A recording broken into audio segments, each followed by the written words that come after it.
views expressed in this video are not necessarily those of the staff or management of the Todd Coons YouTube channel.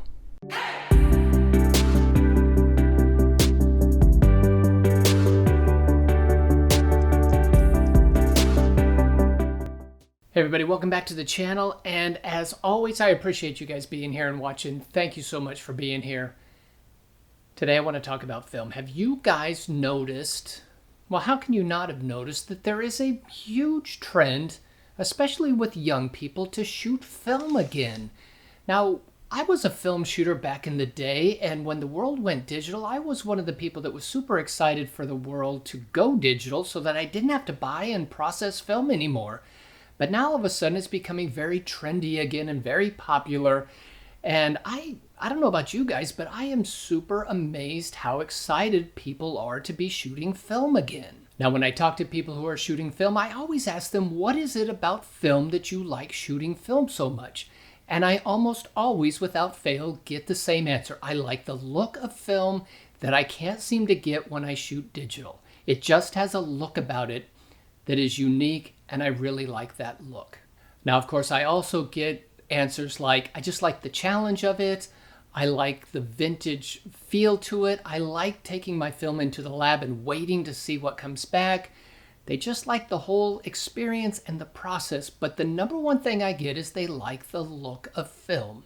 And let's face it, digital photography has a certain sharp, crisp, colors that pop look to it that film doesn't. Film has that kind of grainy, realistic, soft look that you can only get with film, right? I mean, it just has a certain look about it. Digital is crisp, it's clear, it's sharp, it's colorful, it's bright, and, you know, digital has a look about it.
Now, when it comes to the look, I mean, that everybody is shooting for with this film, film has a look about it.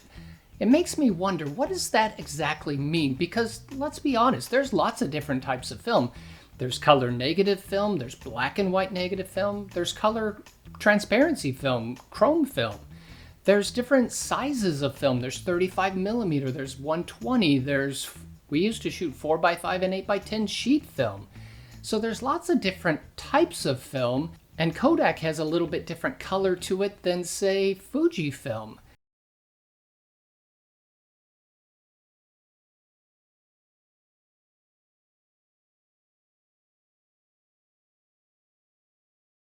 So what do they mean when they say film has a certain look? I've been asking myself that question.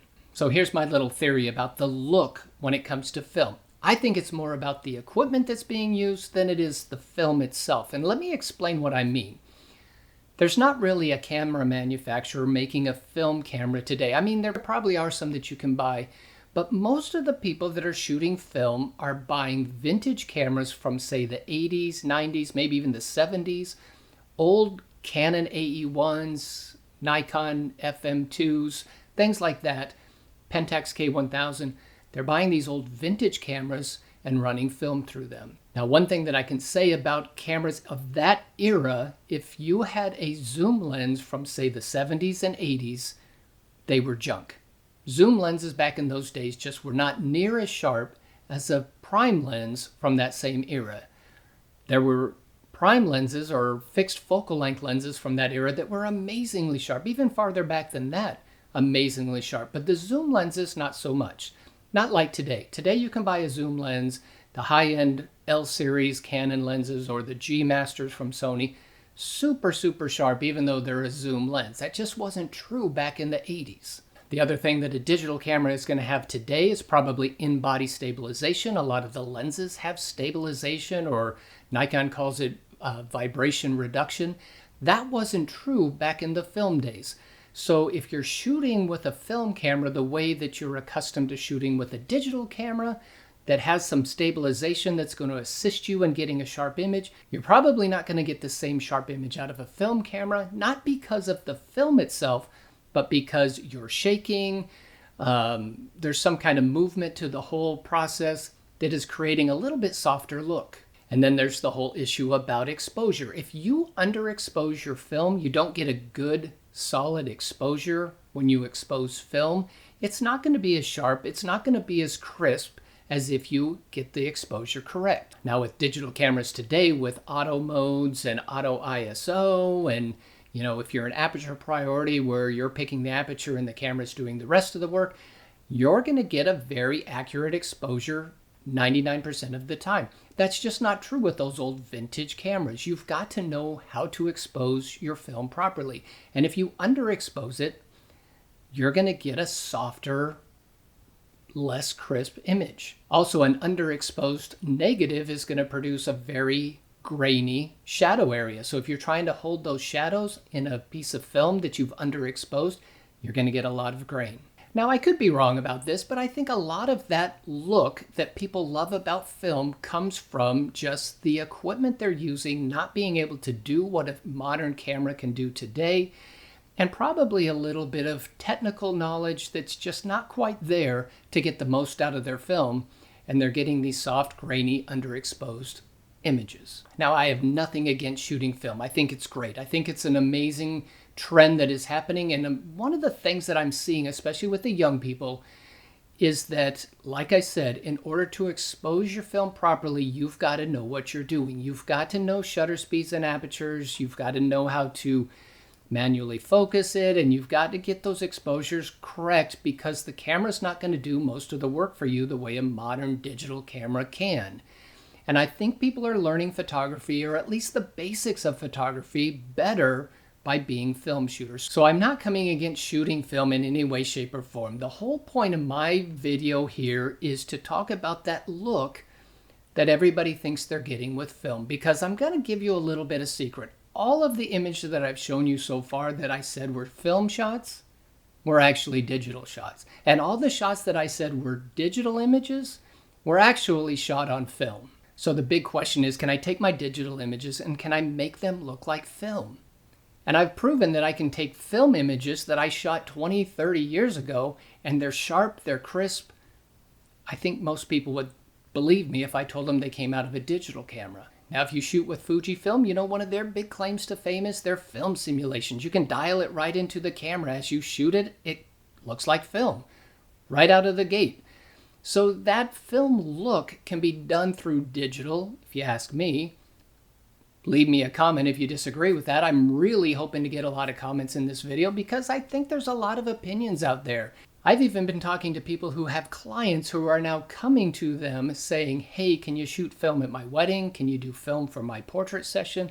I know firsthand of a client that I'm working with who wants film. So take all that for what it's worth. I've been meaning to make this video for a long time. I am fascinated with the number of people who are shooting film and how much film is being shot these days, and especially that it is the young people, the 20-year-old crowd, that are getting into shooting film. It's super cool. It's awesome.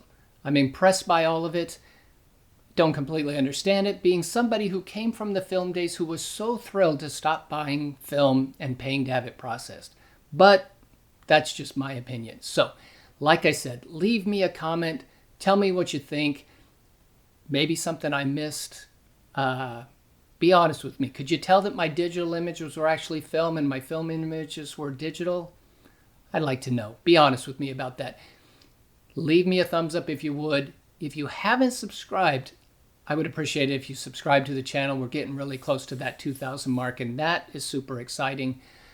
I appreciate all you guys. You have a wonderful week, and I will see you in the next video.